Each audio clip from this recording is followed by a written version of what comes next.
અમીરગઢના સેલટેક્સ નજીક અમીરગઢ પોલીસે કરોડોના વિદેશી દારૂ ઉપર બુલડોઝર ફેરવ્યું। અમીરગઢ સેલટેક્સ નજીક દાતા એસડીએમ તેમજ અમીરગઢ પીઆઈ એસકે પરમાર તેમજ પીએસઆઈ સહિત પોલીસ સ્ટાફની હાજરીમાં અલગ અલગ 18 ગુનાઓમાં પકડાયેલ કરોડોનું વિદેશી દારૂ પર બુલડોઝર ફેરવી વિદેશી દારૂનો નાશ કર્યો હતો। અમીરગઢ પોલીસે 2024થી 2025ના જાન્યુઆરી દરમિયાન અમીરગઢ પોલીસે અમીરગઢ ગુજરાત બોર્ડર પોસ્ટ પર પોલીસ ચેકિંગ દરમિયાન તેમજ રેડ કરી અલગ અલગ 18 ગુનાઓમાં પકડાયેલા 2 કરોડ 70 લાખ ઉપરાંત વિદેશી દારૂ ઉપર બુલડોઝર ફેરવી વિદેશી દારૂના જથ્થાનો નાશ કરવામાં આવ્યો। બ્યુરો રિપોર્ટ મનરાજપી ઠાકોર, અમીરગઢ। મહેરબાન ડીજીપી શ્રી ગુજરાતનાઓના પ્રોહી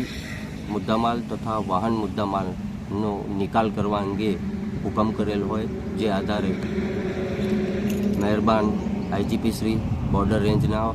તથા મહેરબાન પોલીસ અધિક્ષક બનાસકાંઠાઓના સૂચના અને માર્ગદર્શન આધારે આજ રોજ તારીખ